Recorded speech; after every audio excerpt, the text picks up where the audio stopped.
강릉의 물 사정이 점점 더 나빠진다고 합니다.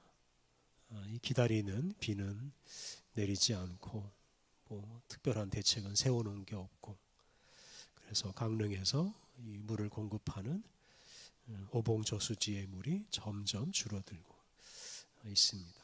이 때문에 지금 강릉 시민들은 제대로 물을 공급받지 못해서 일상생활에 아주 큰 불편을 겪고 있습니다. 음식을 만들어 먹고 몸을 씻고 청소하고 빨래하는 이런 일상생활이 제대로 되지 않다 보니 강릉에서 나와서 다른 도시로 가는 사람도 있다고 합니다. 이런 강릉 시민들을 생각하면 우리가 물 걱정하지 않고 사는 것이 감사한 일일 수 있습니다. 그렇다고 해서 어떤 사람이 강릉 시민은 물이 없어 불편하게 사는데 나는 물 걱정 없이 사니까 참 감사하다, 이렇게 말한다면 그 사람은 참 어리석은 사람입니다.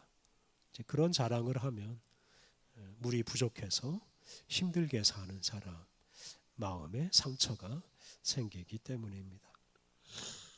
하나님, 저 노숙자와는 달리 저에게는 크고 좋은 집을 주셔서 편안하게 살게 해주시니 감사합니다, 이렇게 자랑하는 사람 역시 어리석은 사람입니다. 그런 자랑은 가난한 사람 마음에 상처를 주기 때문입니다. 돈 많다고 자랑하는 사람은 사실은 돈 없는 사람을 무시하는 사람이고, 돈 없는 사람에게 상처를 주는 사람입니다.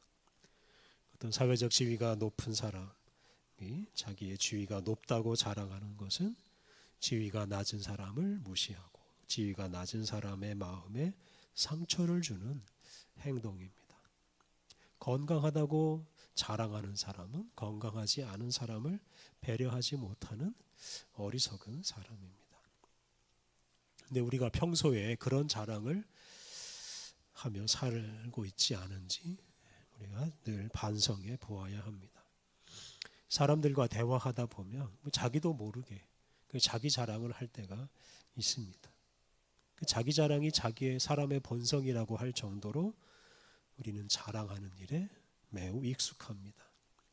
그런데 그런 자랑이 쓸모없는 일이 되고 해로운 일이 될 수 있다 하는 것을 우리가 꼭 생각하고 자랑하고 싶을 때 절제해야 합니다. 오늘 우리가 봉독한 말씀은 우리가 어떤 자랑을 하며 살아야 하는지를 잘 말해줍니다. 지난 시간에 말씀드린 대로 사도 바울은 고린도에 방문했다가 자기를 반대하는 사람에게 모욕을 당하고 쫓겨났습니다. 그렇게 쫓겨난 바울은 고린도후서 2장 4절을 보면 큰 억압과 마음의 괴로움 속에서 많은 눈물을 흘리며 여러분에게 그 편지를 써 보냈습니다, 이렇게 말했습니다. 이렇게 고린도 방문했다가 쫓겨난 사도 바울은 눈물을 흘리면서 편지를 써 보냈는데 그 편지 중에 일부가 바로 이 고린도 후서에 담겨 있습니다. 특히 오늘 봉독한 말씀이 포함된 고린도 후서 10장부터 13장 말씀이 바로 바울이 눈물을 흘리면서 고린도에 보낸 편지의 일부일 것이라고 추정합니다. 이 10장부터 13장에는 사도 바울이 자기 자신에 대해서 참 많은 말을 해 놓았습니다. 이 부분에서 사도 바울이 자랑도 참 많이 합니다. 예를 들어서 11장 후반부에서 바울은 자기가 복음을 전하다가 고난당한 일들을 하나하나 다 열거합니다. 배를 타고 가다 사고 난 일, 매 맞은 일, 죽을 뻔한 일, 굶주린 일, 한편으로는 좀 숨기고 싶은 것들도 있을 텐데 사도 바울은 자신에 대해서 다 솔직하게 드러내놓고 말했습니다. 이렇게 한 것은 자기를 반대하는 사람들이 자기를 좀 이해해 주기를 바랐기 때문입니다. 그런데 사도 바울은 이렇게 자기 자랑을 하면서도 겸손한 마음을 잃지 않았습니다. 오늘 본문 앞에 11장 30절을 보면 사도 바울은 이렇게 말했습니다. 자랑해야 한다면 나는 나의 약한 것들을 자랑하겠습니다. 그래서 바울은 자기의 약한 것, 자신의 약점을 자랑하겠다라고 하였는데 오늘 본문에서 사도 바울의 그러한 점을 확인할 수가 있습니다. 사도 바울은 이제 오늘 본문 앞부분 1절부터 4절에서 아주 큰 자랑거리를 말합니다. 이제 그러면서도 그런 자랑거리보다는 자기의 연약함을 더 소중하게 여긴다라고 고백합니다.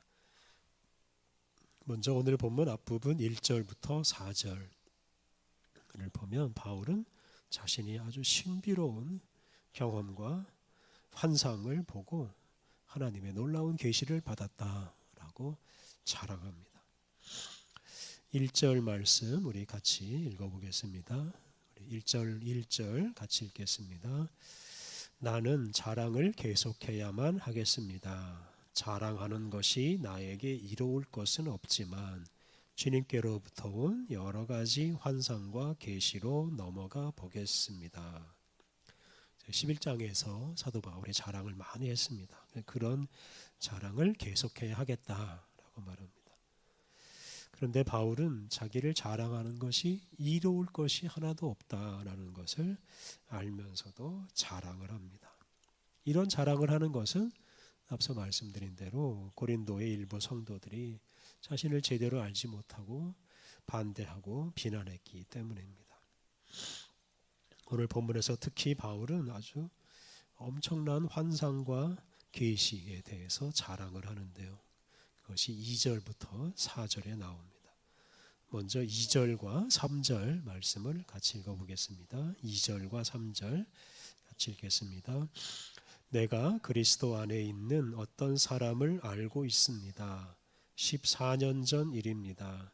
그가 몸 안에 있었는지 나는 알지 못합니다. 아니면 몸 밖에 있었는지 나는 알지 못합니다. 하나님은 아십니다. 이러한 사람이 셋째 하늘에까지 낚아채어 올라갔습니다. 내가 그런 사람을 알고 있는데 몸 안에 있었는지 몸에서 떨어져 나와 있었는지 알지 못합니다. 하나님은 아십니다. 2절에서 내가 그리스도 안에 있는 어떤 사람을 알고 있습니다. 라고 했는데 이 사람은 사실은 사도 바울 자신을 가리킵니다. 바울은 이런 신비로운 경험을 한 사람이 자기라고 말하는 것이 좀 쑥스러웠던 것 같습니다. 또 자기를 좀 숨기려고 했던 것 같습니다. 그래서 이 자기가 아니라 자기가 아는 어떤 사람이라고 표현을 한 것입니다. 바울은 14년 전에 자기가 경험한 일, 즉 환상을 본 일에 대해서 말합니다. 요약하면 그는 하나님 나라를 보았다라고 지금 말하고 있습니다. 바울은 자신이 몸 안에 있었는지 몸 바깥에 있었는지 몸을 빠져나와 있었는지 모른다고 했습니다. 몸 바깥에 있다라는 것은 유체 이탈이라고 하죠. 유체 이탈, 영혼이 몸에서 빠져나오는 것을 말합니다. 이런 상태를 무아지경, 황홀경이라고도 표현합니다. 바로 그런 상태에서 바울이 낚아채어서 셋째 하늘까지 올라갔다고 하였습니다. 그러니까 바울은 자신의 의지와 관계없이 셋째 하늘로 올라갔습니다. 4절을 보면 그 셋째 하늘을 나구원이라고 부릅니다. 다시 말하면 사도 바울은 몸에서 영혼이 빠져나오는 경험, 그리고 그 영혼이 하늘나라로 올라가는 이런 경험을 하였습니다. 그리고 4절을 보면 그곳에서 하나님으로부터 아주 신비로운 말씀을 듣습니다. 즉 계시를 받습니다. 우리 4절을 또 같이 읽어보겠습니다. 4절 그 사람이 낙원으로 낚아채어 올라가서 입 밖에 낼 수 없는 거룩한 말들을 들었습니다. 말하는 것이 사람에게는 허락되지 않은 것들이었습니다. 사도 바울은 낙원에서 입 밖에 낼 수 없는, 다시 말하면 말로 표현할 수 없는, 어떤 설명할 수 없는 그런 거룩한 말을 들었다고 하였습니다. 사도 바울은 하나님이 들려주시는 이런 신비로운 말씀을 들었습니다. 이렇게 바울은 하나님 나라를 보고 하나님으로부터 친히 말씀을 들었습니다. 이런 경험을 누가 쉽게 할 수 있겠습니까? 사도 바울은 참 특별한 은총을 입었습니다. 사도 바울이 이런 자랑을 하는 것은 자신이 하나님으로부터 특별한 사랑을 받은 사람이라는 사실을 고린도의 성도들이, 자기를 반대하는 고린도의 성도들이 알아주기를 바랐기 때문입니다. 그런데 바울이 이렇게 한편으로 자기를 자랑하면서도 한편으로는 자기를 숨깁니다. 5절 말씀을 또 읽어보겠습니다. 5절 같이 읽겠습니다. 나는 이러한 사람에 대해 자랑하겠습니다. 나 자신에 대해서는 약점들 말고는 자랑하지 않겠습니다.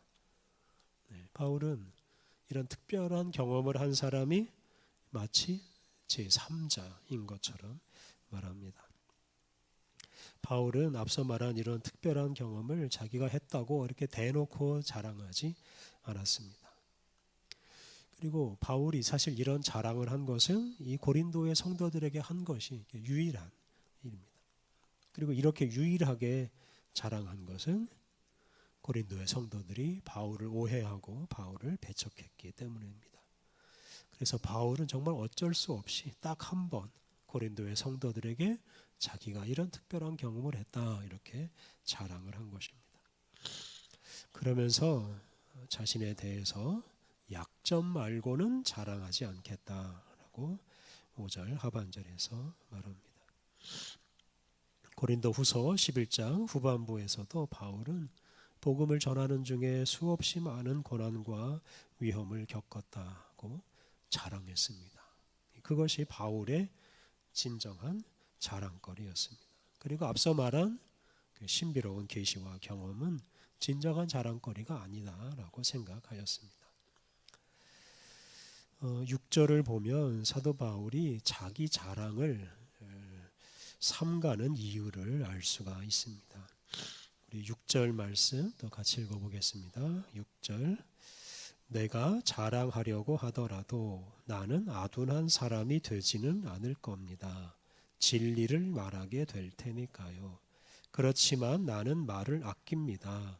어떤 사람이 나에게서 보거나 뭔가를 나한테서 듣는 것 이상으로 나를 지나치게 생각하지 않도록 하려고요. 마지막 부분에 있는 말씀. 바울은 자신의 자랑을 듣는 사람들이 자신을 지나치게 생각하는 것을 두려워했습니다.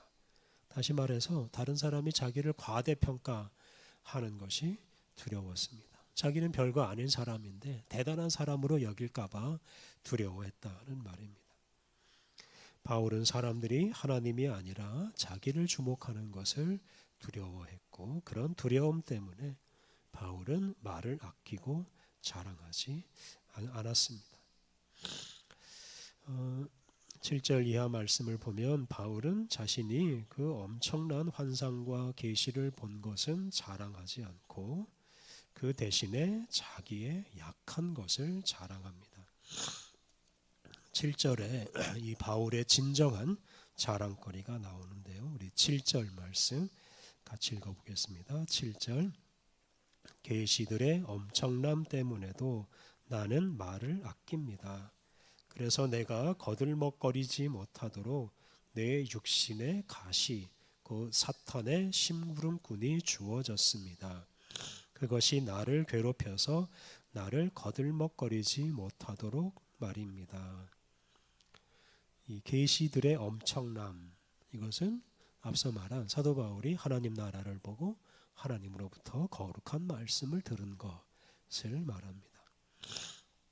근데 하나님께서 그런 엄청난 그런 계시를 받은 사도 바울이 거들먹거리지 못하게 하기 위해서 바울의 육신에 가시를 주셨다. 즉 사탄의 심부름꾼을 주셨다라고 하였습니다. 이 육신에 있는 가시 또는 사탄의 심부름꾼은 질병을 가리킵니다. 사도 바울의 몸에 병이 있었다는 말입니다. 바울에게는 눈병도 있었고 간질을 비롯한 여러 가지 질병이 있었다고 합니다. 하나님께서 그런 육신의 가시를 주셨는데 그 질병을 사도 바울은 어떻게 이해했느냐? 하나님께서 자기를 거들먹거리지 못하도록, 교만하지 못하도록 주신 것으로 받아들였습니다.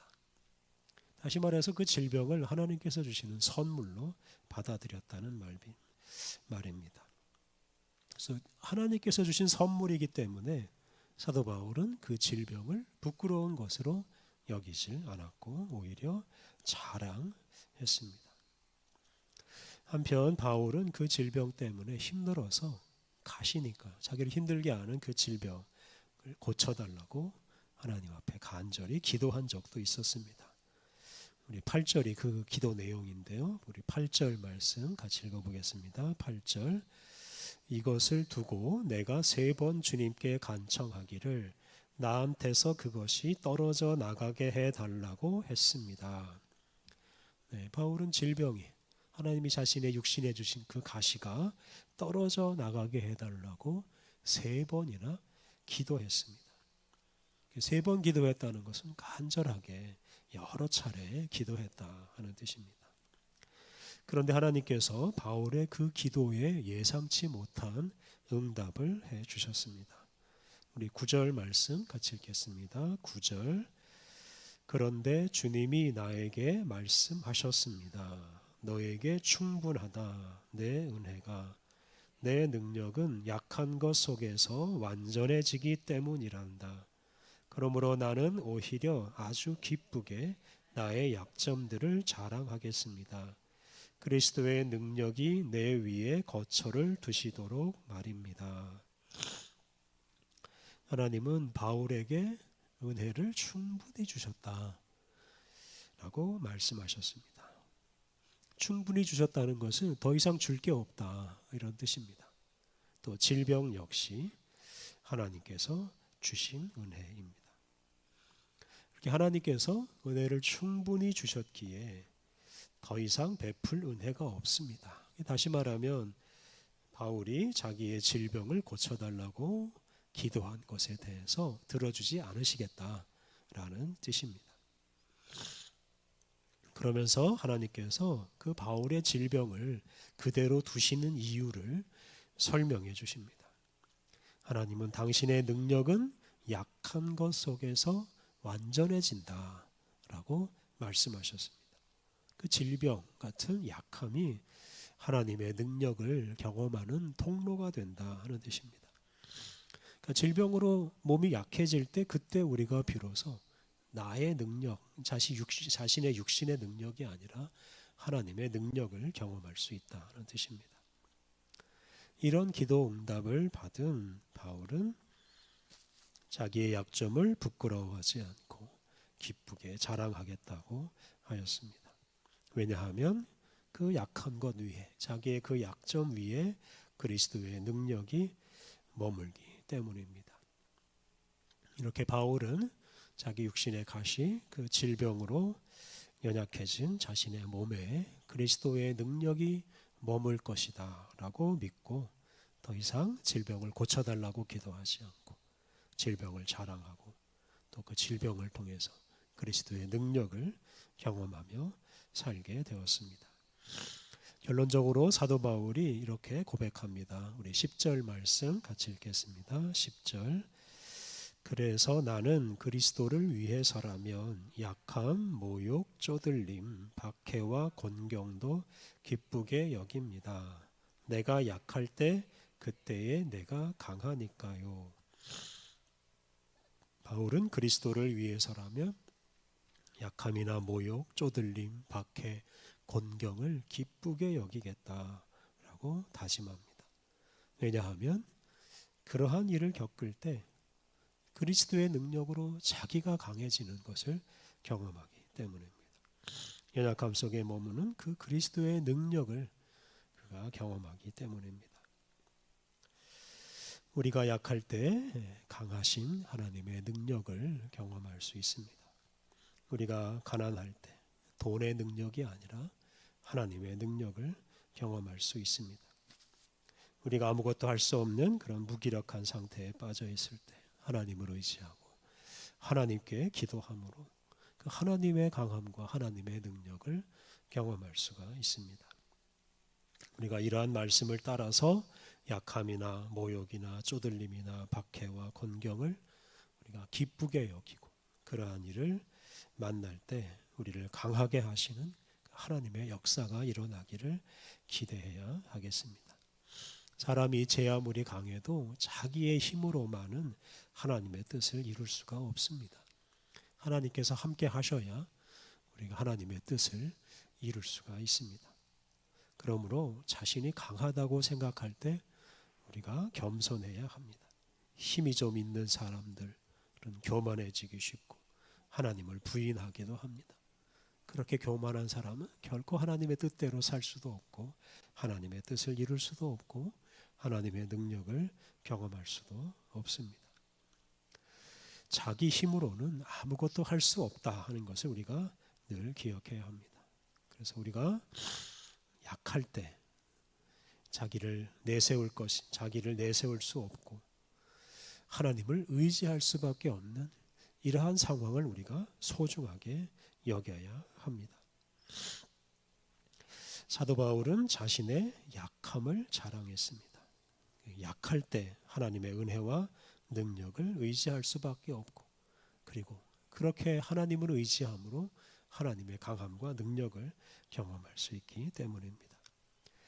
그러므로 우리 자신이 약해진다고 해서 우리가 절망할 필요가 없습니다. 우리가 약할 때 그때 우리가 진정으로 강해집니다. 우리가 약할 때 감사하고 자랑해야 하겠습니다. 연약한 우리와 함께 하시고 우리를 통해서 일하시는 우리 하나님께 순종함으로 하나님의 능력을 날마다 경험하며 살아가시기를 바랍니다. 우리 함께 기도하겠습니다. 하나님, 우리가 약할 때 우리와 함께 하시며 우리에게 힘을 주시니 감사합니다. 하나님, 우리가 약해지는 것을 두려워하지 않게 하옵소서. 우리의 약함 속에 주님의 능력이 임하오니 우리가 약할 때 주님을 만나고 주님의 능력을 경험하게 하옵소서. 우리가 겪는 가난과 질병과 고난이 주님의 능력을 드러내는 통로이오니 하나님, 우리의 약함을 숨기거나 부끄러워하지 않고 드러내고 자랑함으로 우리의 약함을 통해 일하시는 주님의 영광을 드러내게 하옵소서. 우리 주님 예수님의 이름으로 기도드립니다. 아멘.